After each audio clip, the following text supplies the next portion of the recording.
Yang kedua, saya doakan kalau dia jadi ulama, ada Bu anaknya yang pengen jadi ulama? Ada nggak? Oh diam aja tuh. Keuntungan dan paling harga yang terbesar itu adalah anak yang soleh, pintar, cerdas, ulama.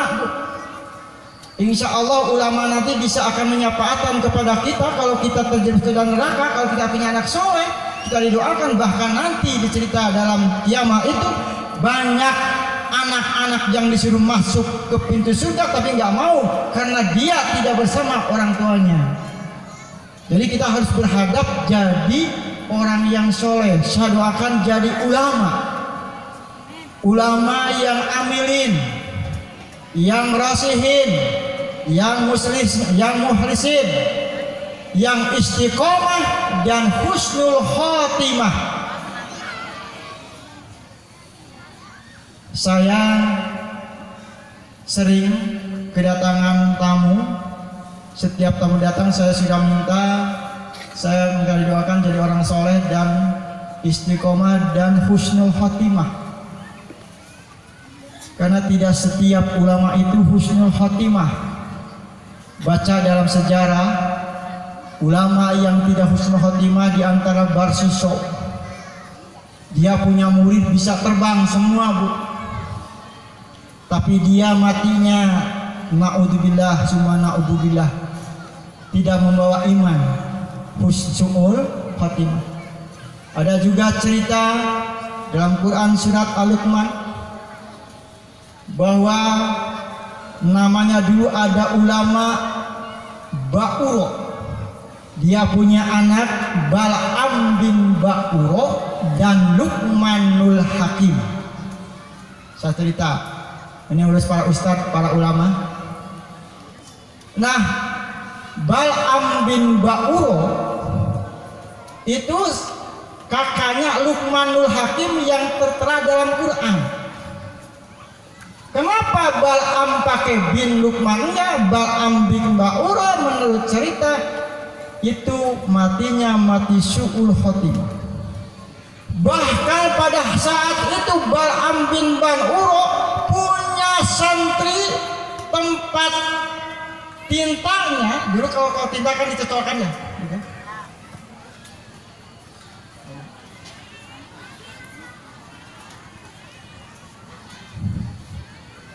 Santrinya dua, bukan santrinya, tempat tintanya untuk menghafal kitab itu 200.000. Dan satu tempat tinta itu tidak kurang dipakai oleh 4 orang.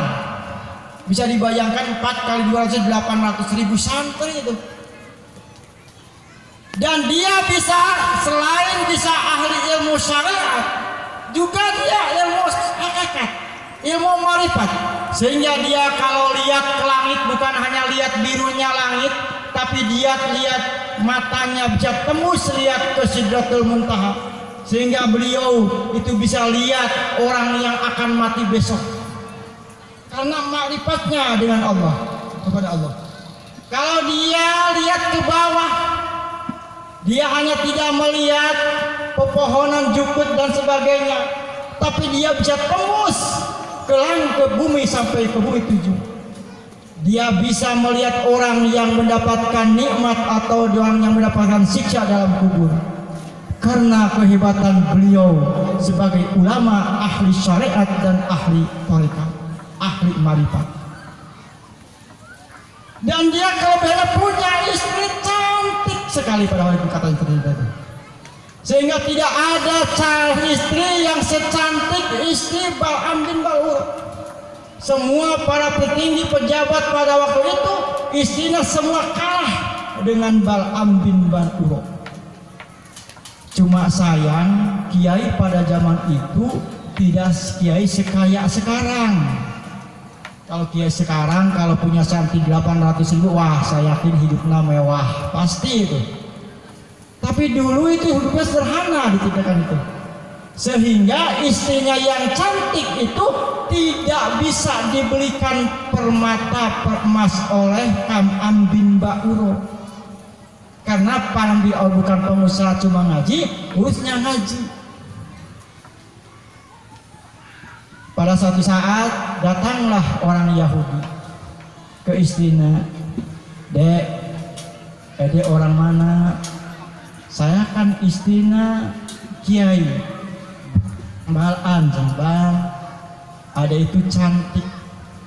Cuma sayang, saya lihat ada itu nggak pernah lihat pakai perhiasan. Apakah ada yang nggak pingin pakai perhiasan seperti orang lain? Kalau ada pakai perhiasan akan lebih cantik." Ya gimana ya, ingin sih ingin, kata dia, tapi suami saya kan kerjanya cuma ngaji, nggak menghasilkan uang, jadi nggak bisa mau ikan perhiasan, katanya. Dia betul ingin perhiasan, kata orang Yahudi. Ya ingin, sini silahkan ambil ini perhiasan, semau ade yang mana pilih sesukanya dan seberatnya. Pada waktu zaman itu silakan dia mengendol 3 ember emas perhiasan ke rumahnya. Kata istrinya, "Bang, abang baik sekali pada saya. Apakah abang ada sesuatu pada saya, menginginkan saya?" Itu. "Ah enggak," kata dia. "Enggak, sama sekali saya enggak pernah menginginkan aneh, menginginkan adek. Saya enggak pernah ingin nikah sama adek, enggak." Cek istri Bang, "Bang, saya punya suami." "Ya enggak apa-apa," katanya. "Cuma ada sedikit permintaan." "Apa itu, Bang?" "Gini, suami adek kan ulama, termasuk doanya bahasa Sunda sekejap nyata seciduh metu. Satu kali berdoa langsung dijabah. Saya cuma minta tolong ke suami adek, bujuk akan suami adek mendoakan hancurkan umat Islam." Segitu aja, nggak banyak katanya yang minta. Cuma bilang halik umat Muhammad, rusak Muhammad, hancur umat Muhammad gitu. Umat Islam. Dipikir-pikir sama istrinya, ini gampang permintaan, nggak minta tidur, cuma minta didoakan lah, gampang lah. Dia mau, dan dia bawa perhiasan ke rumah. Sama Bal'am bin Ba'uro ditanya, "Dari mana ini kamu perhiasan?" "Ada yang ngasih, cenah Bang." "Ngasih kok sebanyak ini?" "Betul." "Orang mana itu?" "Serang seberang." "Pasti dia ada maunya sama kamu." "Enggak," katanya, "cuma ada sedikit permintaan Bang." "Apa itu?" "Abang diminta berdoa supaya hancur umat Islam." "Waduh, kamu enak bener," kata suaminya itu. "Akan nggak mau lah, saya nggak mau, itu dosa besar menghancurkan umat Islam, umat akan abang sendiri," katanya. "Ya nggak apa-apa, abang kalau nggak mau mah, abang kan nggak bisa berikan perhiasan sama saya. Ada yang ngasih abang nggak mau, padahal cuma berdoa," kata istrinya. "Yang mau pemberdoa kan berdosa," kata suaminya. Lalu hari kedua begitu juga.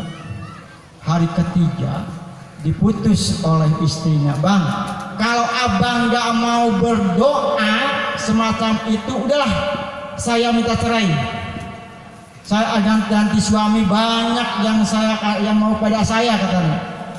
"Apalagi saya sudah punya perhiasan sebesar ini."